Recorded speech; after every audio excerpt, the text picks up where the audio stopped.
Bienvenidos a Conversaciones con la Universidad. Con ustedes, su presentador, Luis Pulido Ritter.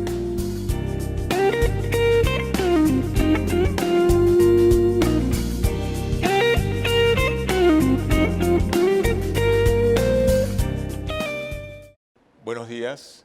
En el día de hoy, en Conversaciones con la Universidad, tenemos el gusto de tener como invitada especial a Alexandra Schelderup. Ella es gestora cultural graduada de la Sorbonne París y especialista en formación en públicos en el cine. A través de su fundación, Enreda Arte Panamá, ha desarrollado distintas iniciativas culturales, ¿verdad? Como la Fiesta de la Música, Caminos de Maíz y 3 ediciones del curso anual de apreciación de cine que inició en los cines Alhambra y apoyó a distintas iniciativas de cultura comunitaria como el Festival de Diablos de Portobelo. Desde su proyecto Investigación y Desarrollo en Cultura en la Universidad Tecnológica, creó una plataforma de formación para gestores culturales sobre la perspectiva de cultura y desarrollo a nivel nacional, para luego entrar a la Alcaldía de Panamá como directora de cultura de esta institución del 2014 al 19, en donde gestionó una gran parte de las actividades de los 500 años de la ciudad de Panamá. Como directora de cooperación de CERTV, entre el 2004 y el 2009 realizó diversas gestiones para la producción de conocimiento en el campo de la cultura y fue parte del grupo que propusiera un marco legal para la creación de un Ministerio de Cultura, hoy día una realidad y al cual se ha incorporado desde julio de este año. Muchas gracias, Alexandra, por tenerte en el día de hoy aquí en Conversaciones de la Universidad, que es un programa de la Universidad de Panamá, de extensión de la Facultad de Humanidades y del CIVIUC, la Biblioteca Simón Bolívar. Y antes que todo, Alexandra, desearía felicitarte por el Ministerio de Cultura. Sé que es un proyecto en el cual has trabajado muchísimos años y me imagino que debe ser un gran éxito, es decir, haber logrado este proyecto del cual tú has formado parte por muchos años, ¿cierto? Sí, muy buenos días, profesor Pulido. Definitivamente que esto ha sido un sueño hecho realidad, pero era un sueño que no era una utopía para algo etéreo, era una utopía para aterrizar un sueño práctico que es aportar al desarrollo del país a través de las artes y la cultura. En ese sueño también está en alguna parte el ser feliz, que yo desde mi ser como persona pienso que la felicidad se encuentra en ese disfrute, en ese goce de los derechos culturales, pero digamos que podemos hablar de este sueño desde cosas muy concretas como la relación con la economía, el aporte al Producto Interno Bruto, o sea, todas estas conversaciones contemporáneas en torno a lo que la cultura puede hacer para resolver cosas en un país. Perfecto, gracias. Mira, aprovechando aquí, Alexandra, yo sé que tú eres gestora cultural, es decir, explícanos un poco qué es ser gestora cultural, la gestión cultural, porque creo, si no me equivoco, que tú has sido pionera de esto en Panamá. O, digamos, explícanos esto, ¿qué es lo que es, por favor? Bueno, la gestión cultural es un campo que no tiene, digamos, un criterio único en cuanto, o sea, hay tensiones en así como cuando hablas de industrias creativas, también hay tensiones, hay gente que tiene distintas miradas de un mismo hecho. Yo diría que la característica del gestor cultural es su lógica de proceso, es decir, implementar proyectos culturales que tengan una lógica de proceso, que respondan a un problema versus, por ejemplo, un productor general que estaría ocupado solamente con un proyecto, por ejemplo, hacer un concierto o hacer una exposición. Yo creo que el gestor cultural lo que se plantea es por qué hace la exposición, para qué la exposición le va a servir. Y yo no diría que yo fui la pionera en Panamá, sino que posiblemente a través del proceso en la Universidad Tecnológica lo que hicimos fue ponerle un nombre a algo que ya mucha gente hace. O sea, yo pienso, por ejemplo, en gestores como Quique King o Maritza Bernaza, o pienso Correcto. en gente como allá en Chiriquí, Milagro Pinzón, la gente de Culturama, Antonio Sin, o sea, hay gestores que nos dimos cuenta a través del proyecto de la UTP en todo el país. Claro. Y lo que hicimos fue ayudar a la gente a ponerle un nombre a lo que hacía, o sea, darle un cuerpo profesional a ese quehacer y conectar a la gente, porque además creo que la característica del gestor es como un lobo solitario que está por ahí como tratando de sacar adelante sus proyectos.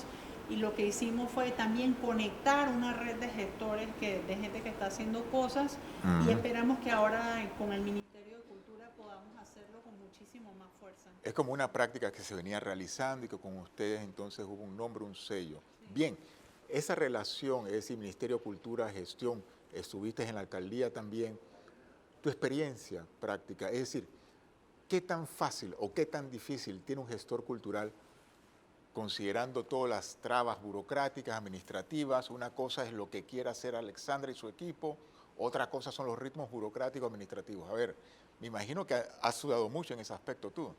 Bueno, yo pienso que el tema de la dificultad de la gestión en el Estado es un tema aparte, sí, que es común a toda la función del Estado y que requeriría una conversación con ron, vino, algo que te permita olvidar.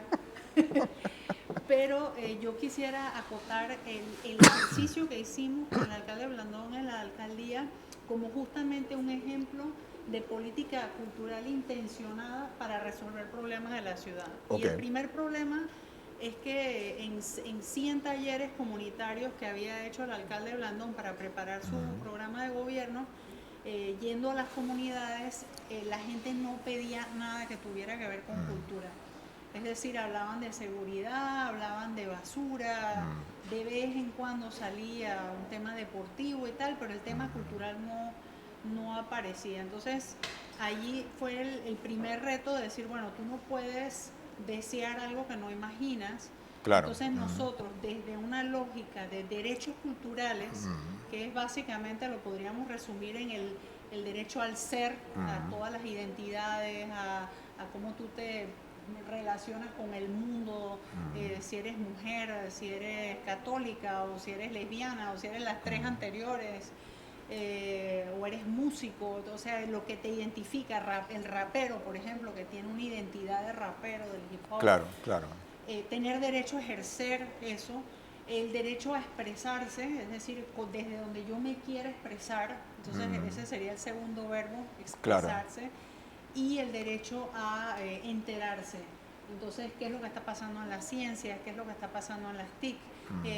Y tener un acceso a una canasta de bienes y servicios culturales. Entonces, nosotros agarramos esa expresión de los derechos culturales como el norte de nuestra política pública, en donde quisimos trabajar mucho en las comunidades para que la gente entendiera que ellos eran sujetos de la cultura. Claro. O sea, no era esa cosa de que además a mí me irritaba un poco, ¿no? De que hay que llevarle cultura a la gente como si la gente fuera un vaso vacío y uno quién para llevarlo. Claro, o claro, sea, claro. Era una cosa un poco paternalista, mesiánico. De arriba hacia abajo. Mesiánico, insostenible. Sino que nosotros lo que hicimos fue una estrategia de empoderamiento de las comunidades a través de la cultura y a través del reconocimiento de la cultura de las comunidades como estrategia de valoración del territorio. Okay. Es decir, si yo considero que yo no tengo cultura, yo no soy nadie, y yo soy invisible, y yo no soy un sujeto, ¿cómo yo hago para convencerte de no tirar la basura si además el territorio es una extensión de la persona?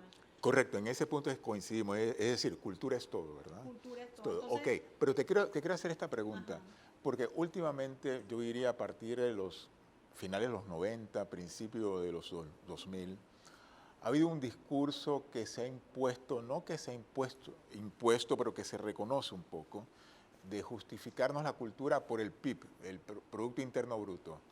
A esto yo he escrito algunos artículos en La Estrella de Panamá y lo he designado como el filisteísmo, la concepción filistea de la cultura.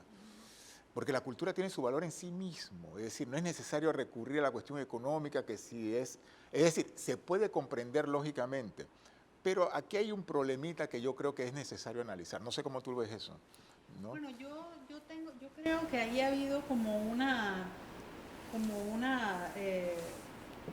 a ver, en los años 80, con el Mondiacult de México, o anteriormente en esa reunión que hubo en Venecia en 1970, ya se había llegado a un acuerdo al tema de cultura y desarrollo. El problema es que el desarrollo tiene varias lecturas. Claro. Hay una lectura del desarrollo que era ese desarrollo de la CEPAL y de la industrialización y del progreso económico. Y entonces yo creo que hemos caído un poco en esa tentación. Yo tengo un maestro que se llama Fernando Vicario, que él dice que nosotros hemos economizado la cultura y lo que tenemos es que culturizar la economía. Es decir, la cultura tiene una dimensión económica, pero pensar una política pública en función de ese resultado económico, que suele ser cortoplacista, que suele tener, porque si tú traduces estas mediciones económicas a temas de empleo y emprendimiento, claro, y de estas cosas que se pueden medir, digamos, a corto plazo, vas a dejar por fuera otros temas que de repente no tienen valor de mercado, que tienen que ver justamente, claro, con las identidades, con la memoria de las, claro, comunidades, con la producción, claro, de conocimiento, claro, que hay que hacer en la cultura, con esa posibilidad que tiene la cultura de la palabra esa de religare, de donde viene la religión, de conectar a las personas, que es un elemento para la resiliencia, para la construcción de la paz y para el bienestar en general, claro, de la sociedad. Claro, entonces, eso es mucho más difícil. No han logrado, y yo creo que es por esa incapacidad de poder medir fácilmente esos otros indicadores, claro, que hemos quedado atrapados un poco en un discurso economicista y pragmático y práctico de la cultura. Y en cierta manera, que me parece un poco empobrecedor también. Me parece, ¿no?, peligroso. Sí, claro. Me parece peligroso porque además esa promesa de que, primero, de que tú vas a entrar al campo cultural porque vas a tener un trabajo, genera unas expectativas que en muchos casos sabemos que no se cumplen.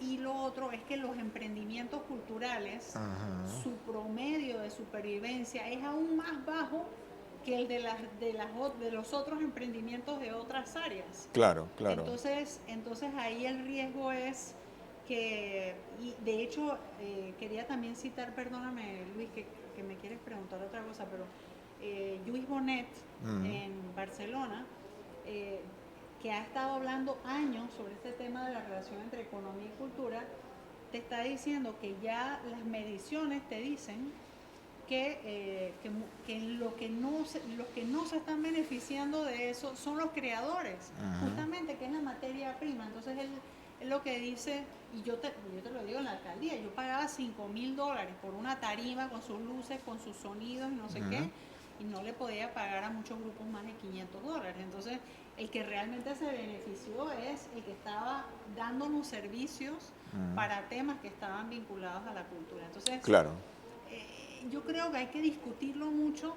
En el ministerio sí te puedo decir que va a haber una línea de trabajo de economía creativa, y a mí me parece muy bien estar, o sea, por eso que yo no tengo una mirada maniquea sobre el asunto, o sea, yo tengo un análisis sobre eso, pero yo pienso que si hay un movimiento de emprendimiento de la cultura, tenemos que estar allí. Claro, hay que estar allí. Tenemos que estar allí, pero eso no puede ser el eje principal de la acción del Ministerio de Cultura. El eje principal tiene que ser satisfacer los derechos culturales como unos derechos vinculados a los derechos humanos, o sea, los derechos culturales son vistos como derechos habilitantes de los derechos humanos. Claro, a esto hay que conectarlo también a toda esta ideología emprendedurista de los últimos 20 años, cosa que por un lado está bien, porque la gente tiene que tener iniciativas también, pero también existe el peligro, diríamos, de crear un falso mito, ¿verdad? De crear demasiadas expectativas y no tocar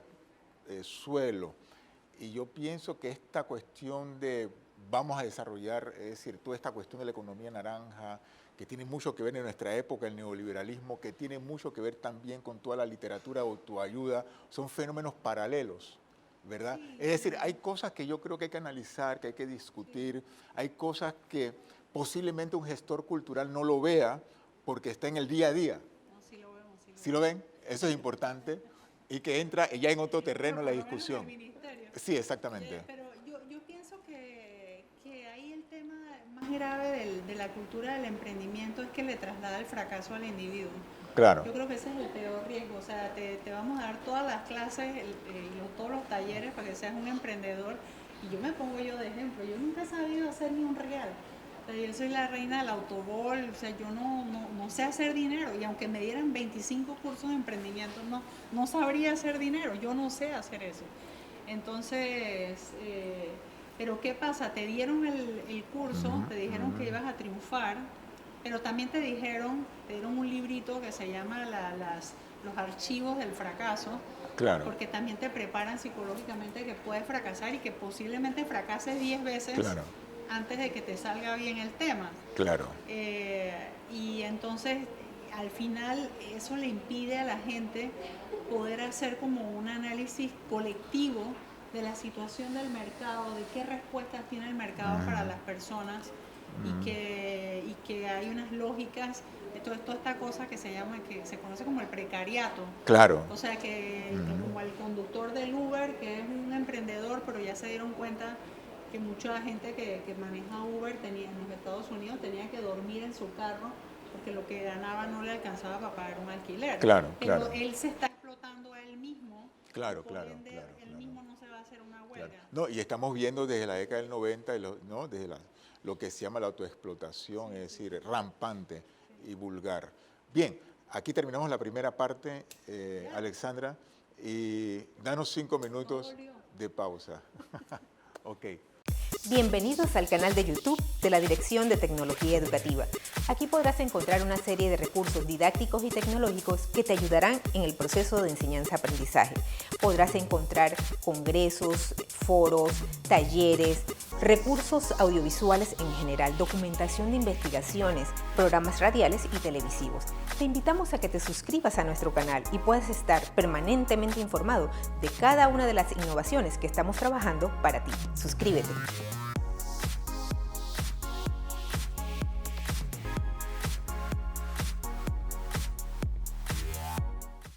Buenos días. Siguiendo con la programación de conversaciones con la universidad, tenemos igualmente otra vez aquí a Alexandra, gestora cultural, funcionaria del Ministerio de Cultura. No hay que decir ya Instituto Nacional, sino Ministerio. Es más, pasando por allí me di cuenta que ya hay una, ¿verdad? Hay una nueva... Los cartelitos ya están actualizados. Están actualizados, ya es un salto cualitativo. Me parece muy bien. Alexandra, ¿cómo tú ves todo lo que estamos viviendo ahora en América Latina? Es decir, porque eso tiene, me imagino para ustedes que están dentro de la gestión cultural, están viendo cómo la gente se está movilizando ya sea por diversas razones, en Chile, en Ecuador, Bolivia, en Panamá, en Hong Kong. Es decir, hay una cuestión global que está sucediendo. ¿Qué te dice todo esto a ti? En términos culturales, ¿qué te dice? Yo te diría que para mí está claro que el sistema está haciendo agua. Que lo que sea que prometió el sistema no lo está dando. Pero yo quisiera aprovechar esas crisis que tú estás mencionando como para hablar de la misma polisemia de la palabra cultura. Okay. Y los enfoques, porque por ejemplo podemos hablar de Bolivia. Sí. Y en Bolivia hay un rollo cultural, de hecho simbólicamente expresado por la quema de la huipala, que es esa bandera que responde y representa al estado pluriétnico de los bolivianos. La quema de esa bandera como una recuperación simbólica, hegemónica de la minoría blanca de Bolivia, y además, a mi parecer, una incapacidad para entender culturalmente qué es lo que estaba haciendo Evo, y que de repente tenemos una democracia que ya dijimos, porque yo no sé quién lo dijo, duran 5 años, pero que los procesos de transformación profundos no duran, a veces duran más. Y entonces habría que hacerse todas esas preguntas desde un punto de vista cultural de la relación de la población mestiza e indígena boliviana con Evo.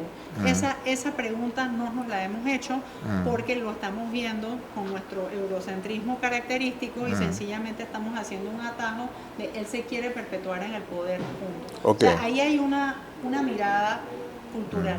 En Chile, ahí podemos hablar de los artistas y cómo los artistas lograron ocupar nuevamente y recuperar la narrativa de lo que estaba realmente pasando detrás de esas protestas. Es decir, la narrativa agarró que los vándalos que estaban, que no sabemos si eran infiltrados o no, que el objetivo de la protesta era vandalizar. Y luego la cultura chilena, desde las artes, se retoma la narrativa y los pone nuevamente a hablar desde otro lugar. Entonces, lo que yo te decía, que es la polisemia de la palabra cultura, que tanto implica todo lo del ser como el mundo, ese otro mundo simbólico que se expresa en las artes y que es lo que nosotros hacemos. Claro, es decir, partimos, o el punto de partida es que todo es cultura, ¿verdad? Y en esto hay una discusión, porque podemos discutir el caso de Bolivia, podemos discutir el caso de Chile, de Colombia también. Vemos muchos jóvenes en la calle y vemos también mucha palabra en la calle, ¿verdad? Se decía que el mayo del 68 en París fue la cultura de la poesía, por ejemplo, la palabra se inventó, y es lo que vemos un poco también en América Latina. Hay una reapropiación de los espacios públicos que lo habíamos perdido y que la protesta lo está ocupando no solamente físicamente, sino también con la palabra. Mito, de eso que tú me estás planteando también sale un reto interesante. Claro. ¿Cuál es el quehacer de un Ministerio de Cultura? Por ejemplo. Porque si la cultura lo es todo, entonces el Ministerio de Cultura tiene que hacerlo todo. Sí. No. O sea, hay unos campos específicos de claro, intervención. Claro. Sin embargo, el otro tema del cual no hemos hablado, que es el escenario actual de los Objetivos de Desarrollo Sostenible, que en ninguno de ellos está la cultura, sin embargo la cultura los transversaliza a todos. Claro. Entonces ahí hay también un reto interesante para los ministerios y es cómo ellos van a poder conversar con otros sectores, porque por ejemplo, si tú me hablas de la provincia de Azuero y su deforestación, el trabajo es cultural. Claro. El trabajo que hay que hacer es cultural. Entonces, allí yo pienso que los nuevos ministerios, si queremos hablar de un ministerio del siglo XXI, que no se parezca a los del siglo XIX, que eran bellas artes solamente y tal, y ahora con el copy-paste de la economía naranja, sino una cuestión que sea más redonda, los ministerios tienen que empezar a decir, bueno, y entonces, ¿cómo yo le hablo a salud? Tú tienes tú tienes datos, indicadores que la gente con acceso a las artes tiene recuperación más rápida de una enfermedad. Claro. Hay proyectos que se pueden empezar a hacer y ahí es cuando hablamos de la transversalidad de la cultura. Y en este caso, Alexandra, con el Ministerio de Educación, la educación Claro. es el reto del siglo XXI. El gran Claro, reto claro. es esa ¿Cómo? conversación y por Claro. eso es que cultura tenía que estar en el gabinete, para poder mirar así de Claro. tú a los otros sectores, porque para los que no saben, era el ministro de Educación anteriormente, o la ministra. Claro, el INAC era la última cola de las últimas de las prioridades de un ministerio que tiene no pocas complejidades, que es el MEDUCA. Entonces hoy día yo pienso que nos podemos mirar tú a tú entre ministros y decir, mira, nosotros lo podemos acompañar en cómo es la formación del sujeto estético de hoy. Claro. Porque no nos olvidemos que hay también una gran discusión en el campo cultural sobre la capacidad que tienen las artes para formar esas habilidades blandas que requiere hoy día ese mercado laboral todavía incierto a 10 y 15 años, porque te están diciendo que la mitad de las cosas que se van a hacer en 15 años todavía no están inventadas. Claro. Entonces, ¿quién hubiera hablado de community manager como profesión Claro. hace 15 años? Claro. Entonces, esa persona del mercado del futuro tiene que poder construir conocimiento colectivamente, tiene que poder trabajar en equipo, ¿no? Claro, Que eso es parte de lo que importante. estoy diciendo. Tiene que ser flexible y adaptable para todos esos cambios tecnológicos y tal. Y muchas de estas cualidades se ha probado, sin siquiera nada más hablar lo que le hace a la música al cerebro de un muchacho, se ha probado que están en las artes. Entonces, la idea no es quitar las humanidades, la filosofía, la historia y las artes, todas las materias blandas que llaman, de la currícula, porque en esas materias es que la gente va a poder conectar los puntos e imaginar el futuro que quiere. Claro. Bien, Alexandra, hay varias también problemáticas ahí que me gustaría plantear de una manera bastante sucinta y corta, ¿no? Por ejemplo, sabemos que hay un Ministerio de Cultura hoy día, pero que no tiene el presupuesto, ¿no? Y uno se pregunta, bueno, ¿será un ministerio o un cascarón de Ministerio de Cultura con buenos funcionarios que tienen excelentes intenciones? ¿Comprendes lo que quiero decir? Es decir, ¿qué hacemos con un Ministerio de Cultura si no tiene el presupuesto que debe tener y que merece tener para hablar de los derechos culturales, para realizar todos los programas que ustedes quieren hacer? Lo que te acabo de decir. Ok. Lo que te acabo de decir, si tú empiezas a construir programación con otra gente que sí tienen muchos más recursos, ahí ya tienes una parte resuelta. Eso es lo que yo hacía en la alcaldía. Perfecto. Mi mejor amigo institucional en la alcaldía fue la Senacid. Muy bien. Entonces nosotros teníamos una línea de arte, de ciencia y tecnología. Muy bien. Y nosotros trabajamos eso en el Museo de Arte Contemporáneo y tal y tal.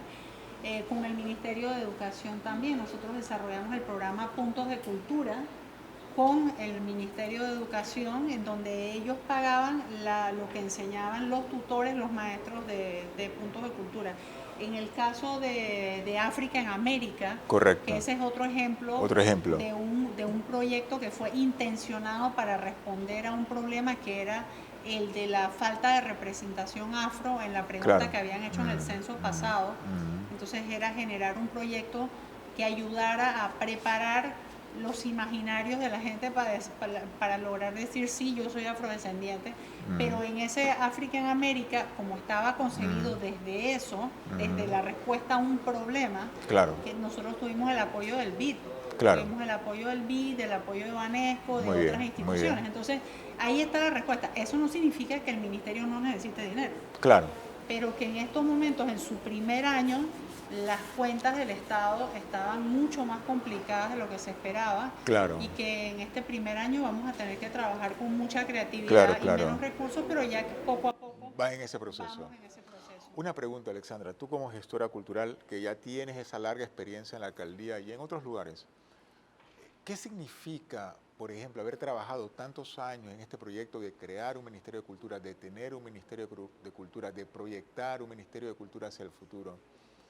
Y saber que, bueno, cada ministro con su librito. Y normalmente, lamentablemente, lo que hicieron los anteriores es borrado como no existieran. Es decir, ¿qué garantías tenemos nosotros de que nuestras instituciones, y en este caso el Ministerio de Cultura, siga realmente a largo plazo con políticas culturales que uno pueda ver? Porque ahí está la clave del éxito, pensar de una manera a largo plazo y no solo cortoplacista como estamos acostumbrados en nuestros países. Bueno, mira, yo te voy a contestar y te aseguro que además lo que te estoy contestando lo acaba de decir el ministro Carlos Aguilar esta mañana en Radio TVN, en una entrevista larguísima que les recomiendo, que está por ahí, la gobernanza.